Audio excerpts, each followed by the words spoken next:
நான் பண்ணலன்னு திட்டுவோம்.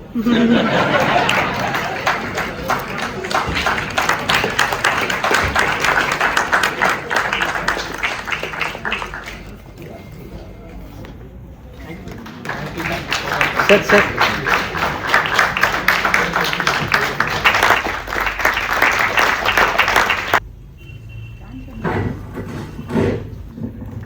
எல்லோருக்கும் வணக்கம். இன்னைக்கு ரொம்ப சந்தோஷமான ஒரு நாள் கிரேசி கிரியேஷன்ஸுக்கு. ரெண்டு பேர் அப்பா ரமேஷும் சரி கார்த்திக் பட்டும் சரி பர்சனலி எனக்கு ரொம்ப சந்தோஷமான ஒரு நாள். பிகாஸ் கார்த்திக் பட்டு என் பையனோட கிளாஸ் பட்டு எனக்கு ரொம்ப வருஷமா அவனுக்கு தெரியும். அண்ட் அப்பா ரமேஷ் 79 எனக்கு அப்பா இருக்கார். Very strict father. அவங்க ரெண்டு பேருக்கு ஒரு பெரிய பெருமை கிருஷ்ணான சபால வாங்குறது. இந்த பாரம்பரியம் அப்படிப்பட்ட பாரம்பரியம் கிருஷ்ணான சபா. நாடக சூடாமணி அவார்டுங்கிறது அவ்வளவு பெருமை. நான் வாங்கியிருக்கேன். எங்க அண்ணாவும் வாங்கியிருக்கான். எங்க அண்ணாக்கெல்லாம் ரொம்ப ஏழியாவே கொடுத்துட்டாவா. அது எக்கிராமன் சார் இருக்கும்போதே கிடைச்சிருத்தோம். எக்கிராமன் சார் அவர்கள் அவ்வளோ ஸ்ட்ரிக்ட் பர்சன். ஒரு நாடகம் இங்க நடத்துறோம் அப்படின்னா ஒரு வாரம் முன்னாடி அவரை அந்த ரூம்ல பார்க்கணும். அவர் சில கண்டிஷன்ஸ்லாம் சொல்லுவார். 6:45 நாடகம் ஆரம்பிச்சிடணும், 6:15 ஆர்டிஸ்ட்லாம் வந்துடணும், 10 காம்ப்ளிமெண்ட்ரி தான் கொடுப்பேன், அதுக்கு மேலே கேட்கக்கூடாது. இந்த மாதிரி நிறைய கண்டிஷன்ஸ்லாம் போடுவார். அவ்வளோ பட் என்னன்னா அவர் அவ்வளோ டிசிப்ளினாக நடந்துட்டு இருப்பார். இன்ஃபேக்ட் அவர் இறந்து போகிறதுக்கு முன்னாடி கிரேசி அவரோட பையன் கல்யாணம் அதுக்கு ஃபுல்லாக அட்டன் பண்ணிட்டு போனார். அந்த ஏஜ்லேயும் அவர் such a nice man. And Prabhu அதை கண்டினியூ பண்ணுறார். பிரபுவோட டாக்டர் அதை இன்னும் பியூட்டிஃபுல்லாக கண்டினியூ பண்ணிட்டு வராங்க. இந்த மாதிரி ஒரு அழகான தியேட்டரில் சிட்டியில் பார்க்கறது ரொம்ப கஷ்டம். ரொம்ப வெரி வெல் டிசைன்டு தியேட்டர் இது. ரொம்ப அழகான ஒரு தியேட்டர். இது சமீபத்தில் ஒரு 20-25 வருஷம் முன்னாடி இருக்கும்னு நினைக்கிறேன் இல்லையா.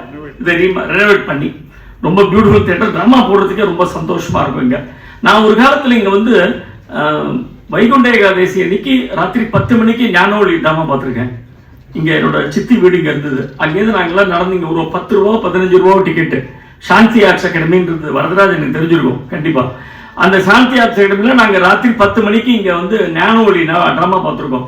எனக்கு நல்ல ஞாபகம் இருக்கு. அந்த ஞானவழி ட்ராமாவில் அன்னைக்கு அந்த பர்டிகுலர் டே வைகுண்ட ஏகாதசி அன்னைக்கு அவர் அந்த இவர் ஃபாதர் இறந்து போனதுக்கு அப்புறம் அந்த ஞானவழியில் அவங்க ரெண்டு பேரும் அந்த சிவாஜி கேரக்டரும் சரி மேஜ சுந்தரராஜன் கேரக்டரும் சரி அவங்க ரெண்டு பேரும் முட்டி போட்டுட்டு ஜீசஸை ப்ரே பண்ணிட்டு இருப்பாங்க.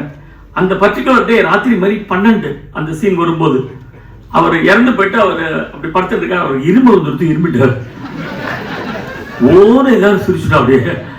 பட் அதுக்கப்புறம் ஸ்க்ரீனை போட்டுட்டு ஒரு 5 நிமிஷம் டைம் எடுத்துட்டு திருப்பி எனக்கு ஐ ஸ்டில் ரிமெம்பர். நான் எனக்கு 7 வயசோ 8 வயசோ எனக்கு இன்னும் அது ஞாபகம் இருக்கு இங்கே பார்த்தது.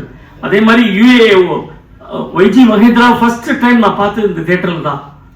முதல் முறை அவரை பார்த்துதான் ஐயோ இந்த மாதிரிலாம் கிளாப் வாங்க முடியுமா, இந்த மாதிரிலாம் நடிக்க முடியுமா அப்படின்னு எனக்கு ஆசை வந்தது. இந்த தியேட்டர் தான். அது மறக்கவே முடியாது என்னால். அப்போ வேற மாதிரி இருக்கும், கொட்டாயெல்லாம் போட்டிருக்கும், வேற மாதிரி இருக்கும். ஸோ அந்த மாதிரி ஒரு பாரம்பரியம் இருக்கிற ஒரு தியேட்டரில் ஒரு கிருஷ்ணால சபால அவங்க ரெண்டு பேரும் அவார்டு வாங்குறது நிஜமாவே ரொம்ப பெருமையா இருக்கு. சச்சுமா வந்திருக்காங்க. அது என்னமோ ஸ்ரீதர் அந்த காமெடியில அவங்களை யூஸ் பண்ணியிருக்காரு ரொம்ப அழகா. Of course no regrets. அதுக்கப்புறம் she has done wonderful roles. இன்னைக்கும் காதலிக்க நேர்மலையில அவர் நாகேஷ் மீனா மீஹீனா அப்படிம்பாரு. அது நாங்க இன்னும் டிராமாவில் யூஸ் பண்றோம். ஜானகி ஜானகி அப்படிம்பாரு. அது இன்னைக்கும் சக்சஸ்ஃபுல்லா போயிட்டு இருக்கு. அதுக்கு காரணம் சித்ராலயா கோபு. எனக்கு நாகேஷ் ஒரு நாளைக்கு சொன்னார், எவ்வளவு அழகா அந்த வார்த்தை சொல்ல. டேய் அது நான் சொல்லடா, கோபு சொல்லி கொடுத்தாண்டா, கோபு சொல்லி கொடுத்து நான் இதை பண்ணேன் அப்படின்னு. சச்ச கிரேட். இன்னைக்கு இருக்கார், லிவிங் லெஜெண்ட் அவர். இன்னைக்கு அந்த ரைட்டர் நம்மளோட இருக்க. சோ இங்க இந்த அவார்டு வாங்குறது ரொம்ப பெருமையா இருக்கு. அப்பா ரமேஷை பத்தி சொன்னோம்னா ஒரு ட்ரூப்ல 1979 எங்களோட ஜாயின் பண்ணார். நாங்கெல்லாம் ஒரு cricket team turned into drama troupe. ஒரு சின்ன கோவம் இருந்தது. அந்த கோவத்துல தான் ட்ரூப்பே ஆரம்பிச்சோம். மோகன் became popular by the time. But இருந்தாலும் ரோட்ல கிரிக்கெட் ஆடிட்டு இருப்போம். நாங்கெல்லாம் டிராமா பார்க்க போவோம், கிரிக்கெட் ஆடிட்டு இருப்போம். ஒரு வெறியில டிராமா ஆரம்பிச்சு ஆகணும் அப்படின்னு ஒரு ஃபைன் மார்னிங் டிசைட் பண்ணி ஹிந்துல போய் அட்வர்டைஸ்மெண்ட் கொடுத்து அலாவுதீன் 100 வாட்ஸ் பல்ப் அப்படின்னு டைட்டில் கொடுத்தோம். என்ன கதை எனக்கு யாருக்கு தெரியும் அப்படின்னா ஏன்னா அது டைட்டில் கொடுத்துட்டேன், பாத்துக்கலாம், டைட்டில் வச்சு அப்புறம் பாத்துக்கலாம் அப்படின்னா நாங்க பாட்டு கிரிக்கெட் விளையாட ஆரம்பிச்சிட்டோம். அப்போ ஒரு நாளைக்கு கிரிக்கெட் ஆடிட்டு இருக்கும்போது மோகனை பாக்கிறதுக்கு அப்பா ரமேஷ் அவரோட ஸ்கூட்டர்ல அவர் பொண்ணு ஆர்த்தியை கூட்டு வந்தார். இங்க வந்திருக்காங்க ஆர்த்தி. ஷீஸ் ஒரு டாப் என்ன சொல்றது கம்ப்யூட்டர் லெஜெண்ட். அவ இன்னைக்கு பெரிய கம்பெனியே சிஇஓவா இருக்காவோ. அவ வாங்காத பரிசே கிடையாது. அப்பாவுக்கு மேல பரிசு வாங்கியிருக்காவோ படிப்புல, அப்பாவுக்கு மேல பரிசு வாங்கியிருக்கான். அவ அன்னைக்கு முன்னாடி அவள் 3 வயசோ 4 வயசோ அந்த ஸ்கூட்டர்ல நின்று அவ வந்திருக்கான். மோகன் தனியா ஆயிடுச்சு போய் அப்பா ரமேஷோட பேசியிருந்தான். நாங்க கிரிக்கெட் மேட்ச் முடிச்சுட்டு வந்து நாங்கெல்லாம் உட்காந்து மோகன் சொன்னா, இந்த அப்பா கேரக்டர் ஒன்று இருக்கு, அதுக்கு டிசைட் பண்ணிட்டேன், இப்ப வந்துட்டு போனேன்னா அவன் தான் நடிக்க போறான். மோகன் என்னடா அது இவ்வளவு லாங் கேட்ச் எல்லாம் வச்சுட்டு இருக்கான், இவனை போய் அப்பா எல்லாம் ரெடி பண்ணிட்டு வந்துருவான், கவலைப்பட இருக்கிறதுக்குள்ள கொஞ்சம் வயசானவன் வந்தா அவனே போட்டுருவான் அப்பாவா. அது இன்னொரு கிரெடிட் என்ன, அதுக்கு ஒரு 15 நாள் முன்னாடி டிவியில தூர்தர்ஷன்ல ஒரே ஒரு நிமிஷம் ஒரு டிராமா கோபாலி தயார் பண்ணார். அவருக்கு இல்ல சமீபத்துல அவரோட அந்த ப்ரொடக்ஷன்ல அப்பா ரமேஷ் ஹீரோவா நடிச்சு ஒரு நாடகம் மோகன் எழுதினான். That was very popular. பல தடவை அப்ப அது டெலிகாஸ்ட் பண்ணிருக்காங்க. அதுல பார்த்ததுல இருந்து மோகனுக்கு ஒரு ஆசை, இவனை எப்படியாவது, ஏன்னா அவனோட நாமா வெறி இருக்க ரொம்ப இன்ஃபெக்ஷன் மாதிரி இருக்கு, உங்களை அப்படியே அரிச்சு சாப்பிடுவாங்க. ராமா 10 நாள் போனா உங்களை அரிச்சு குடிக்கிடுவான். ஒரு பக்கத்துல அவனை பார்த்தா பெரிய உபதிரவம் தான். பெரிய நல்ல ஆக்டர், கன்சிஸ்டன்சி அதெல்லாம் பீட்டே பண்ண முடியாது அப்பா ரமேஷா. இன்னைக்கும் நாங்க மதில்மே மாது திருப்பி இனாகிரேட் பண்றோம். அது அவனோட தொந்தரவுனால தான் நான் பண்ணிருக்கேன். இதை பண்ணு ஏன் இந்த டிராமா அப்படியே வச்சுட்டு இருக்க, இதை கொண்டு வா, மோகன் இல்ல வேற புதுசா யாரும் எழுத முடியாது, நீ இந்த டிராமாவை கொண்டு வா, இப்ப இருக்கிற யங்ஸ்டர்ஸ்லாம் அதை பண்ணட்டும் அப்படின்னு. ஒவ்வொரு நாளும் ரிஹர்சலுக்கு 5 மணி ரிஹர்சல்னா 4:45 ஹீல் பி தேர். யோசிச்சு பாருங்களேன், அவன் பண்ண அச்சீவ்மெண்ட்டுக்கு இத்தனை வருஷமா அவன் அதெல்லாம் பண்ணணுங்கிற அவசியமே கிடையாது. நீ ஏதோ பண்ணிக்கூடா டிராமா போட்டு போங்க, என்னோட நான் பண்ணிட்டு போறேன் அப்படின்னு சொல்லலாம். பட் ஒவ்வொரு நாளும் அங்க அத்தனை பேரையும் என்கரேஜ் பண்ணி ஒவ்வொரு ஆர்டிஸ்டையும் பக்கத்துல இருந்து சொல்லி கொடுத்து அவ்வளவு அழகா பண்ணி, அதனால தான் இன்னைக்கு அந்த டிராமா ரொம்ப நாளா நாங்க இனாகிரேட் பண்ணோம் பிகாஸ் ஆஃப் ஹிம். அதே மாதிரி அமெரிக்கா போகும்போதெல்லாம் ஃபர்ஸ்ட் கையை தூக்குறது அப்பா ரமேஷ் தான் இருக்கும். நான் கேட்பேன், முடியுமா ஒன்னால இந்த வயசுல 60 ஆயிடுச்சு, 65 எனக்கே 60 ஆயிடுச்சு, 60 ஆயிடுச்சு, 65 ஆயிடுச்சு. பட் கவலையே பட மாட்டான். அமெரிக்கா போறேன் அப்படின்னு சொன்னா ஃபர்ஸ்ட் அவன் தான் கையை தூக்குவோம். அவ்வளோ ஒரு டெடிகேஷன்.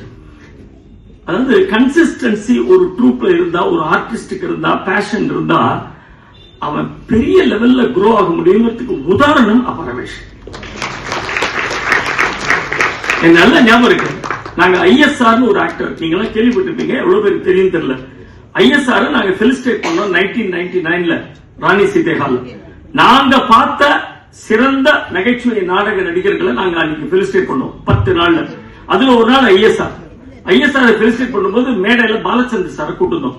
அப்ப மேடையில பேசும்போது பாலச்சந்தர் என்ன சொன்னார், ரொம்ப நல்ல ஆக்டர், பிரமாதமா பண்ணுவான், கிராஸ்பிங் பவர் அவ்வளவு உண்டு, பட் இதுக்கு மேல அவனுக்கு பாப்புலாரிட்டி வராததுக்கு காரணம் கன்சிஸ்டன்சி இல்ல அப்படின்னு. அதாவது ஒரு 1000 ட்ரூப்ல போய் ஆக்ட் பண்ணுவான். நான் பாம்பேல இருந்தேன், பாம்பேல என் ட்ரூப்ல ஆக்ட் பண்ணிதான். பாம்பே முடிஞ்சு சென்னைக்கு ஆர்ஆர் சம்பள டிராமாக்கு வர முடியாதுன்னு அப்படின்னு. ஏன் அப்படின்னா, இல்ல நான் வேற ஒரு ட்ரூப்ல ஆக்ட் பண்றேன், அங்கதான் போறேன், மேஜர் ட்ரூப்ல ஆக்ட் பண்றேன் அப்படின்னு சொல்லிட்டு அந்த மாதிரி கன்சிஸ்டன்சி இல்லாம போயிடுது. பட் அதுதான் அப்பா ரமேஷ். அந்த கிரேசி மோகன் ஒரு லீடர் அப்படி கெட்டிமா புடிச்சுட்டு ஹி டிராவல் சூப்பர்வா டிராவல் பண்ண என்ன வெரைட்டி ஆஃப் ரோல்ஸ் பண்ணிருக்கான் இந்த ட்ரூப்ல. அதாவது ஒவ்வொரு டிராமாவும் மோகன் எழுதுறதுக்கு முன்னாடி அப்பா ரமேஷ்க்கு ஒரு கேரக்டர் மனசுல வச்சுட்டு மோகன் யூஸ் டு ரைட், இது இவனுக்கு தான் அப்படின்னு. And he will do lot of homework. இப்ப இந்த மீசையாள மனைவி டிராமா இருக்க, அதுல இந்த பொம்பளை வேஷம் போட்டு ஃப்ரெண்டே சீனு மோகனே, ஐ மீன் சீனுவே பொம்பளை வேஷம் போட்டு உள்ள வந்துருவான். குஷ்மாதேவின்னு ஒரு கேரக்டர்ல அவனை பார்த்து சைட் அடிக்கிற மாதிரி ஒரு கேரக்டர் இருக்கு. இவனுக்கு 40 வயசு இருக்கும்போது மோகன் அந்த ரோலுக்கு தான் 40 இயர்ஸ் இருக்கும்போது நான் கூட கேட்டேன், என்னடா மோகன் ரமேஷ்க்கு போய் இந்த ரோல் பர்ஃபெக்டா ஃபிட் ஆவான்னு பாரு, பர்ஃபெக்டா ஃபிட். எனக்கு என்ன ஞாபகம் வந்ததுன்னா, அவ்வை சண்முகி சினிமாவை எடுக்கும்போது நடிகர் சிவாஜி கணேசன் போய் கேட்டாங்க இந்த ரோல் பண்ணணும், ஜெமினி கணேசன் பண்ண ரோல ஃபுல்லா கதையை கேட்டார். தப்பா சொல்ற கமல், இந்த ரோலுக்கு நான் ஃபிட்டின் ஆக மாட்டேன், ஜெமினி இருக்கு அவனை போய் கூட்டு கொடு, அது கொடுத்த என்ன பாதி சக்சஸ் ஒரு ஸ்கிரிப்ட் அதிலே கிடைச்சிடும். பாக்கி அவனோட நடிப்பு அண்ட் பர்ஃபெக்டா அந்த ரோல்ல ஃபிட்டின் ஆவான். அந்த மாதிரி ஒரு ஃபிட்டின் ஆன அந்த ரோல்ல. இப்ப நடிகர்கள் சிவாஜி கணேசனோட ஃபேமிலியில எல்லாருக்கும் இந்த ரோல் அவ்வளவு பிடிக்கும். ராம்குமார், பிரபு எல்லாரும் அப்போ அந்த அத்திமேர் கேரக்டர் பிரமாதம் சார் அப்படின்னு அவ்வளவு பாரு. இன்னைக்கு இன்ஃபேக்ட் வரணையும் சொல்லியிருந்தார் முதல்ல, பட் அவருக்கு வேரியஸ் கமிட்மெண்ட்ஸ் அதனால வர முடியாம போயிடுது. சோ அந்த கன்சிஸ்டன்சி அதுதான் அப்பா ரமேஷ். அதுல கொஞ்சம் கூட வேவரிங்கே கிடையாது. நான் எங்க ட்ரூப்ல I respect SP Kanthan, actor மோகன், எஸ்பி காந்தன், ஜி ஸ்ரீனிவாசன். அவ ரெண்டு பேரும் எனக்கு ஒரு என்னோட ஆத்மா மாதிரி அப்படியே பவுன்ஸ் பண்ணி பார்ப்பேன் அவள்கிட்ட. நம்ம செய்யறது கரெக்டா தப்பா அப்படின்னு தெரியும். நியாயமா ஒரு காரியம் செய்யணும் இல்லையா? சோ நம்ம செய்யறது கரெக்டா தப்பான்னு அவங்ககிட்ட பவுன்ஸ் பண்ணி பார்ப்பேன். அவன் வேண்டாண்ட பாலாஜி இது பண்ணாது, தப்பு, இது நியாயம் இல்லை அப்படின்னா விட்டுருவேன், அது பண்ண மாட்டேன். அவன் தைரியமா பண்ணு. ஒரு 3 பேரோட ஒரு கன்சென்சஸ் இருக்கும். அதுல மோகன் எதுலையுமே தலையிட மாட்டேன். ஏய் நீ பாத்துக்கூடா அப்படின்னு போயிடுவோம்.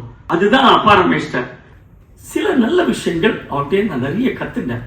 அதை இன்சிஸ்ட் பண்ணி நமக்கு இதை இப்படிதான் பண்ணணும் பாலாஜி, அந்த மாதிரி பண்ணாது. எனக்கு ஒருத்தர் பிடிக்காம இருந்தது. அவரோட ஒரு 5 வருஷம் பேசாம இருந்தேன். I don't want to mention his name. நான் எங்காவது கல்யாணம் வரும்போது வேற வழி இல்லைன்னு அவரை கூப்பிட்டுட்டேன். ஏன்னா மனசு கேட்கல, நான் கூப்பிட்டுட்டேன். அப்போ அவர் வந்துட்டு ரீதாப்ல என்னை கூப்பிட்டு, ரமேஷ் நீ போய் அவரை ரிசீவ் பண்ணு, இந்த மாதிரி துவேஷம்லாம் மனசுல வச்சுக்காத அப்படின்னா. அதை சொல்றதுக்கு ஒருத்தர் வேணும் இல்ல, அதை ஒருத்தர் எடுத்து சொல்றதுக்கு ஒருத்தர் வேணுமே. அவ்வளவு நல்ல குட் ஹார்ட் உண்டு.